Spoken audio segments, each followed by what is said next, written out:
Okay, so you want to perform a VLOOKUP across multiple worksheets. So here's my scenario. I've got to find out the category for each of these products in this sales list and their price. And the different products are listed on different sheets, a different sheet for each category. So I've got to search for each of these products across all 4 of these sheets. Okay, your first step is on another sheet, create a list of all the sheet names you have or that you want to look up across, and they must be spelt identically to the sheet names on these tabs down here. So you select your list of sheet names and then go up to this name box, which is to the left of the formula bar, and you type in a name and call it whatever you like. You can't have a space in it, and you must press enter to store it. Right, so if I go back to this sales sheet, and if I type in that name, you can see it appears there in the IntelliSense list, and press enter, that will return all those sheet names. Now, I'm in Excel 365, so it's spilled those results into surrounding cells. If you're in older versions of Excel, you'll probably only see the first sheet name, cutlery and utensils. It doesn't matter. I'm going to show you how to make this formula work for whatever version of Excel you're currently using. So I've got all the sheet names that I need to look across, but I also need to specify the range of cells that I want to look in for each of these products. Now, there are a different number of rows used in each of the sheets, but the number of rows never exceeds 100. So I can safely specify that the range of cells that these products are in start in A2 and go down to C100. Now we need to learn something about how Excel refers to other sheets. Let's just see how that works. If I click into an empty cell, type equals, then go to this cutlery and utensils sheet and say I'll just select those cells there. Now if you look in your formula bar, you can see that Excel puts an apostrophe on either side of the sheet name. Now it only does that actually when there's a space in the sheet name, but because we do have at least one sheet with spaces in, we are going to need to include those apostrophes in the way we refer to these sheets. Then you have an exclamation mark, and then you have the range reference.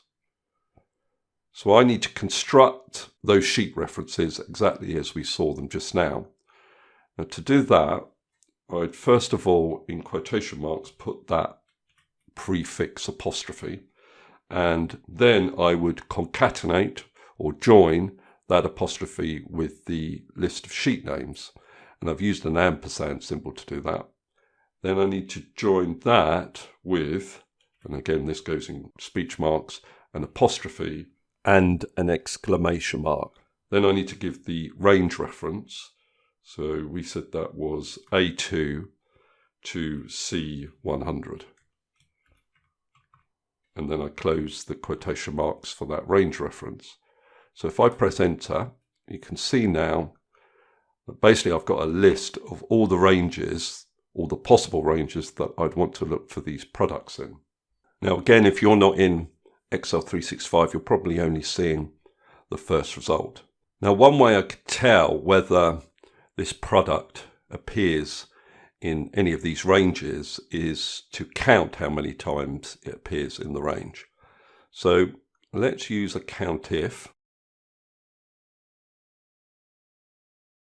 The first argument is range. Well, that's all the ranges returned by this string, comma, and I'm looking for this product. Now, if I close the bracket and press enter, I get an error. And the reason I'm getting that is it's not resolving this text string currently as a range reference. The way I can return this text string as a proper range reference is to use the INDIRECT function. So I just put the whole of that string in the INDIRECT function, and then if I press enter, you'll see that I get a series of zeros and ones. What that's telling me is that it's found one occurrence of this product name in the third sheet which is the cookware sheet. So if I went and looked for that product, it should be in the cookware sheet. Let's see if I can find it. There it is. Now again, if you're not in Excel 365, you're not seeing that spilled array of results. Don't worry. I am going to show you how to make this formula work for your version of Excel. Now what I need to do is find the position of that 1 in this array. To do that, I can use the match function. And my lookup value is 1. And the lookup array is returned by this COUNTIF function. And I'm doing an exact match. So that's 0. And if I press enter, it returns 3. So that tells me essentially that this product is in the third sheet that I've specified in the sheet names list. Now to return the actual sheet name, I could use the index function. So the array is the sheet names named reference, and the row number is returned by this match function. So I just need to put another close bracket at the end of this formula, and now I've got the category. Now if you're not in Excel 365, you have to do something slightly different. It's the same formula, but when you confirm it, you have to use Control-Shift-Enter. And that'll put brace brackets around the formula. And that's the only way that older versions of Excel can actually evaluate this formula. Excel 365 does it by default. And then you double click and it will copy the formula down. So essentially it's returning these category names from the sheet names named reference. So next I've got to return the price for these products. And the price is in the third column of each of these tables. So I'm going to use a VLOOKUP function to do that.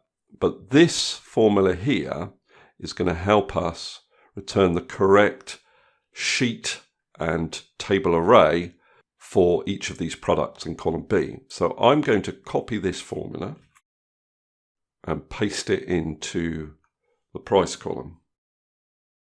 So this is giving us the correct sheet name, but we need to concatenate with that sheet name the range of cells that we're finding the data in. So in other words, A2 down to C100.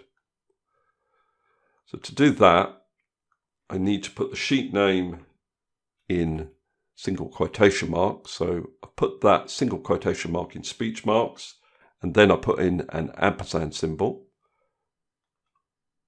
And then I need to do similar at the end. So I put an ampersand symbol in, open speech marks, apostrophe, and then an exclamation mark. You always have an exclamation mark at the end of the sheet name.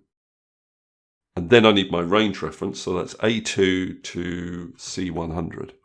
And I close the quotation mark. So if I press enter, you'll see I get not only the sheet name, but the range reference for my table array.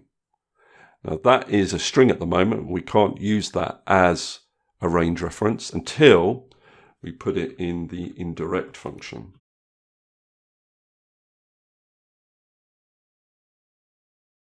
Now I'm getting the spill error there. That's because it's trying to return the whole of the cookware table. And I've got data over here. I'm just going to ignore that. So essentially what I've got here is the table array for my VLOOKUP. So VLOOKUP, open bracket, and I'm looking up this product name, comma, in this table array, which is returned by this indirect function, comma. The col index number is 3 because the prices are in the third column of each table, comma, and I'm doing an exact match, which is 0 or false, so I just put a 0 in. I close the bracket, press enter, and then I get the price. And if I double click to copy this down, I'll get the prices for the other products. Now, if you're not in Excel 365, what you're going to have to do, if I delete these other formulas is rather than just pressing enter to confirm, you're going to have to use Control Shift and enter. And that'll put brace brackets around your formula. And that's because we're creating an array formula. Now, Excel 365 can deal with array formulas, but earlier versions of Excel don't unless you use Control Shift Enter. And then you would just double click to copy the formula down. Now, it's worth checking whether this has actually worked. So the kitchen press rice cooker,